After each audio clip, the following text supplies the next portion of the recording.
Hello students, how are you.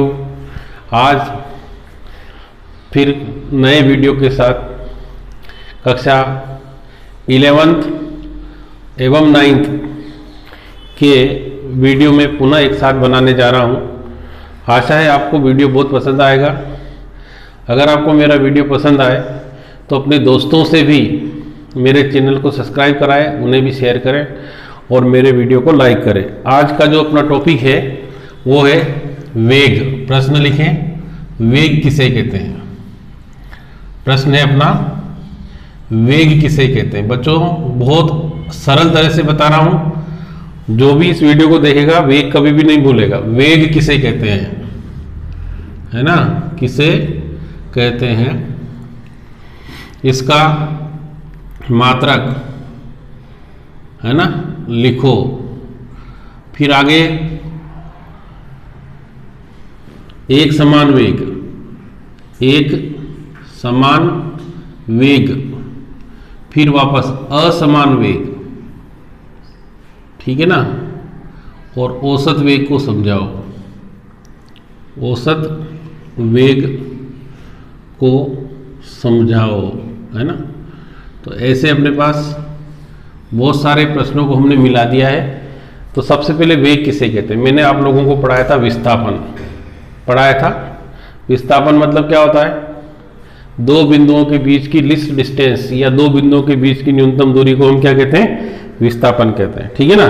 तो हमें वेग की परिभाषा बहुत आसानी से लिखना है कि विस्थापन की दर को वेग कहते हैं।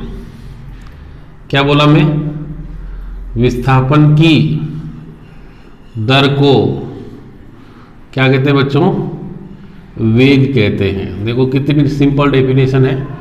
और यदि किताब में देखेंगे तो वस्तु द्वारा एकांक समय में निश्चित दिशा में चली गई दूरी को वेग कहते हैं।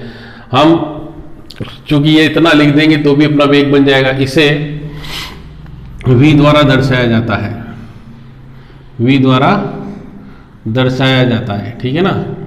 अब अपन बात करें, क्या बात करें, माना किसी वस्तु का t समय में विस्थापन कितना है, s है, हाँ।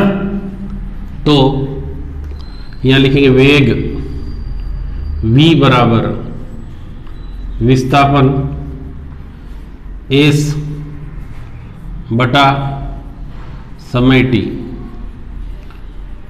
जब भी बटे में t आ जाए हमको दर बोलना है। क्या बोला, विस्थापन की दर को हम क्या कहते हैं, वेग कहते हैं। अब वेग का मात्रक, वेग का मात्रक समझे। विस्थापन का मात्रक क्या आया था, मैंने विस्थापन की से दो बिंदुओं के बीच की न्यूनतम दूरी को अपन काय में मेजर करते हैं, मीटर। तो यहां लिखा मीटर, और t क्या है, समय।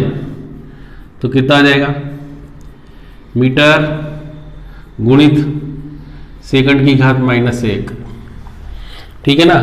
वेग कौन सी राशि है, तो यहां लिखें वेग एक कौन सी राशि है, सदिश राशि है। क्यों सदिश राशि है, तो मैंने आपको पढ़ाया था विस्थापन। विस्थापन कौन सी राशि थी, सदिश राशि थी। तो वेग भी कौन सी राशि होगी, सदिश राशि हो गई। अब अपन क्या करेंगे, एक समान वेग। देखो बच्चों फिर वापस एक समान वेग की बात करेंगे। तो एक समान वेग क्या होता है, जैसे कोई वस्तु ए बिंदु से बी बिंदु पर जाती, ए से लेकर डी तक जा रही है। यहाँ पर बी है और यहाँ पर सी है। इसकी दूरी 10 किलोमीटर है, इसकी भी दूरी 10 किलोमीटर है, और इसकी भी दूरी कितनी है, 10 किलोमीटर। अब इसका विस्थापन 5 सेकंड में तय हो गया, ये 5 मिनट में हो गया, ये भी 5 मिनट में हो गया, और ये भी कितना हो गया, 5 मिनट में। ये निश्चित दिशा में कोई कार चल रही है। अब बात करें, यदि कोई वस्तु निश्चित दिशा में, यहां लिखना पड़ेगा क्या, यदि कोई वस्तु किसमें, निश्चित दिशा में किसमें, समान समय में, समान विस्थापन तय करती हो। समझ में आ रहा है? तो इसे क्या कहते हैं? एक समान वेग कहते हैं। क्या कहते हैं इसे? एक समान वेग कहते हैं। ठीक है बच्चों, तो यदि कोई वस्तु निश्चित दिशा में समान समय में समान विस्थापन तय करता हो, वहां दूरी बोला था, यहाँ विस्थापन है। अब कौन सा आ गया? असमान वेग। किसकी बात कर रहे हैं अपन? अब देखिए ये असमान वेग कैसे हैं? मान लीजिए ये दूरी कितनी है? 5 किलोमीटर है। इसको तय करने में उसे 2 मिनट लगे। ये दूरी 15 किलोमीटर है, इसको तय करने में उसको 5 मिनट लगे।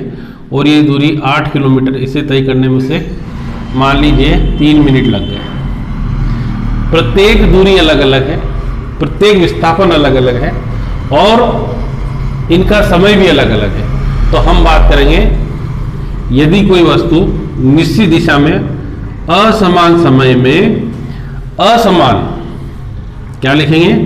असमान विस्थापन तय करती हो तो इसे असमान वेग कहते हैं। तो इसके वेग को कौन सा वेग कहते हैं? असमान वेग कहते हैं। ठीक है ना? तो यदि कोई वस्तु असमान समय में असमान विस्थापन तय करती हो तो इसके वेग को अपन कौन सा वेग बोलते हैं? असमान वेग कहते हैं। ठीक है, तो मैंने बताया आपको एक समान हो गया, असमान हो गया, फिर कौन सा हो गया? औसत वेग। औसत वेग की देखिए यहां लिखेंगे औसत वेग, है ना? औसत वेग क्या है? औसत वेग वस्तु द्वारा निश्चित दिशा में,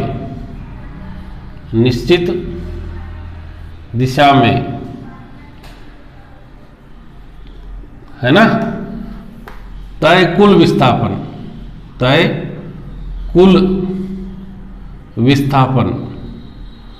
तथा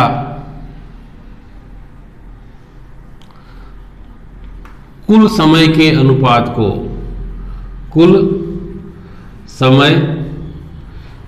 अनुपात को, क्या कहते हैं बच्चों? औसत वेग कहते हैं, को औसत वेग कहते हैं। अब देखिए औसत वेग में अपन लिखेंगे माना वस्तु द्वारा कितने समय में? t1 समय में तय विस्थापन। अपन यहाँ हमेशा दूरी नहीं लिख पाएंगे, हमेशा क्या लिखना? विस्थापन। तय विस्थापन कितना है? s1 तथा t2 समय में कितना विस्थापन है? तय विस्थापन s2 है। तो औसत वेग क्या लिखा आपने? औसत वेग v बराबर s1 प्लस s2 अपान t1 प्लस t2। ये हमारा किसका सूत्र आ गया बच्चों? औसत वेग का है। ठीक है ना? तो इस प्रकार से मैंने आप लोगों को क्या बताया? कितना समय किसी वस्तु को वेग किसे कहते हैं? तो बताया विस्थापन की दर को वेग कहते हैं। वेग कौन सी राशि? सदिश राशि। तो अगला अपना प्रश्न देखें, दूरी और विस्थापन में अंतर, चाल और वेग में अंतर लिखो। बहुत महत्वपूर्ण प्रश्न है 9th वालों के लिए। क्या लिखेंगे? चाल एवं वेग में क्या लिखना अपन को? अंतर लिखो। ठीक है ना? तो एक तरफ लिखेंगे चाल, इंग्लिश में बोलते हैं इसको स्पीड, और एक तरफ लिखेंगे वेग, इंग्लिश में इसको बोलते हैं वेलोसिटी। ठीक है ना? अब सबसे पहले चाल क्या लिखी थी अपन ने? चाल की परिभाषा वस्तु द्वारा एकांक समय में चली गई दूरी को, वस्तु द्वारा, देखो यहां पर वस्तु द्वारा एकांक समय में, ठीक है ना, चली गई दूरी को क्या कहते हैं? क्या कहते हैं? बोलो। चाल कहते हैं। ठीक है ना? और इसमें क्या लिखेंगे, विस्थापन की दर को, विस्थापन की दर को क्या कहते हैं बच्चों, वेग कहते हैं। पहला अंतर समझ में आ गया होगा। दूसरा नंबर डालेंगे, यह एक अदिश राशि है। कौन सी राशि है, मतलब चाल में कभी भी दिशा नहीं होती है, तो इसमें क्या लिखेंगे, यह एक कौन सी राशि है, सदिश राशि है। अगला तीसरा, चाल सदैव धनात्मक होती है। अब कैसे होती है मैं बताता हूं आपको। चाल सदैव कैसी होती है, धनात्मक। अभी बताऊंगा, बहुत गुप्त रहस्य की बात है, धनात्मक कैसे होती है? और ये वेग जो होता है ये कैसा होता है, ऋणात्मक, धनात्मक एवं शून्य होता है। ठीक है, अभी बता रहा हूं उसको मैं। चौथा नंबर, चाल वेग से बड़ी या उसके बराबर होती है, उसके बराबर। और यहां क्या लिखेंगे, चौथा, वेग चाल से कैसा होता है, छोटा या उसके बराबर होता है। ठीक है ना। अब कैसे होता है, मेरे को मालूम है कि मैं एक बार कार से जा रहा था। कहाँ जा रहा था, कार से। और कार जो है ऐसी जगह जाकर खड़ी हो गई, जैसे बानपुरा का संग्राम घाटा नाम सुना होगा, या फिर नीमच के आगे भी अपन जब कोटा जाते हैं तो उस समय भी अपना एक घाटी आती है। या हम कह सकते हैं कि पशुपतिनाथ की जो पुलिया है, ठीक है ना, जो छोटी पुलिया है, उससे चढ़ते समय अपने कोर्ट की तरफ आते तो यहाँ घाटी है। तो यहाँ पर मेरी कार खड़ी हो गई। ठीक है बच्चों, यहाँ खड़ी है, ये कार खड़ी है। अब ये इसका कौन सा पॉइंट हो गया, शून्य पॉइंट। कार को स्टार्ट करें और ये आगे बढ़ जाए उसी दिशा में, जिस दिशा में मैं ले जाना जा रहा हूं, तो ये कैसा हो गया, वेग आगे बढ़ गई, धनात्मक। कार को यदि स्टार्ट किया, ब्रेक नहीं लगा और कार कहां आ गई, पीछे की ओर आ गई, नीचे चली गई, तो कैसी होगी, ऋणात्मक। और कार यदि स्टार्ट करी और उसमें कोई परिवर्तन नहीं हुआ तो उसका वेग कैसा हो गया, परंतु मैंने आपको चाल कैसे बताई थी कि वस्तु द्वारा तय किए गए रास्ते की, मैंने यूं नहीं बोला था, न्यूनतम बोला था, तो वस्तु द्वारा तय किए गए, मान लो वस्तु नीचे भी तय करे या ऊपर भी तय करे तो ये क्या होगा। तो मैंने लिखाया है चाल सदैव धनात्मक होती, चाहे वो किधर भी जाए, हम तो कहेंगे वो चली है। परंतु वेग एक निश्चित दिशा में होता है, इसलिए उसको बोलेंगे धनात्मक। अगर अपन जिस दिशा में धक्का दे रहे उस दिशा में जाएगा धनात्मक, और जिस दिशा में दिया और वो विपरीत दिशा में चला गया तो क्या होगा, ऋणात्मक। समझ में आ रहा। और यदि वो वहीं रह गया, जैसे आप 9th क्लास में पढ़ रहे हैं, आपको धक्का दे रहे हैं, हम 10th में चले गए तो आप धनात्मक। यदि गलती से आप 8वीं में चले गए तो ऋणात्मक, और 9th में रह गए तो शून्य। समझ में आ गया होगा। अब आपको कोई कंफ्यूजन नहीं होगा, इसी 11th वालों के लिए है। तो ये अपना बहुत महत्वपूर्ण प्रश्न था। अगला प्रश्न फिर मैं बात करूंगा कि भाई अगला प्रश्न क्या है, त्वरण किसे कहते हैं। क्या है, त्वरण और मंदन, दोनों चीजें एक साथ बताऊंगा। फिर त्वरण किसे कहते हैं, है ना, त्वरण, इसको इंग्लिश में बोलते हैं एसिलरेशन, RATION, एसिलरेशन, TION, है ना, एसिलरेशन किसे कहते हैं। फिर आगे इसका मात्रक लिखो। तो बच्चों पहले त्वरण,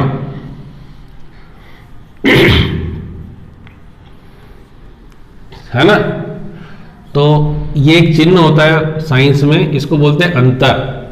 क्या बोलते से, ये दो समान राशियों का अंतर बताता है। जैसे मान लीजिए मैं यूं कह दूं कि मेरी लंबाई 5 फीट है और 6 फीट है, और मेरी पत्नी की लंबाई 5 फीट है, तो दोनों का अंतर कितना हुआ? 1 फीट, है ना। ऐसे अपन किसी दो राशियों का, समान राशियों का अंतर निकालेंगे तो ये किसको डिनोट करता है? अंतर को। किसको डिनोट करता है? अंतर को। तो ये जो ऐसा चिन्ह बनाएंगे इसको बोलते हैं अंतर। और यहां लिख दिया मैंने डेल वी। वी मतलब क्या हो गया? वेग। और बटे में क्या लिख दिया? टी। तो ये क्या बता रहा? वेग में परिवर्तन। किसमें? वेग में परिवर्तन की दर को क्या कहते हैं? त्वरण कहते हैं। देखो यहां से फिर से एक बार मैं बता देता हूं, इसको ए से लिखते हैं एक्सेलरेशन के कारण। ये किसको बता रहा? परिवर्तन को। डेल किसको बताता? परिवर्तन को। तो वेग में परिवर्तन की दर को क्या कहते हैं? त्वरण। तो यहां इसकी परिभाषा, वेग में परिवर्तन की दर को क्या कहते हैं? त्वरण कहते हैं। समझ में आ रहा? और इसे काय से दर्शाते? स्मॉल ए द्वारा दर्शाया जाता है। ठीक है। अब क्या लिखा? त्वरण ए बराबर डेल वी अपॉन टी। मात्रक निकालने आप, कैसे निकलेगा? मात्रक बराबर, वेग का मात्रक क्या लिखाया था? मीटर बटे सेकंड, फिर इसके बटे सेकंड। तो कितना बन जाएगा? मीटर बटे सेकंड की घात 2 या ms-2, ऐसा लिखते हैं बुक में बहुत सारी में से। अब ये कौन सी राशि है? तो देखो बच्चों, ये वेग सदिश तो त्वरण भी सदिश। त्वरण कौन सी राशि है? त्वरण एक कौन सी राशि है? सदिश राशि है। कौन सी राशि है? सदिश राशि है। ठीक है ना। ये डेल वी किसको रिप्रेजेंट कर रहा है?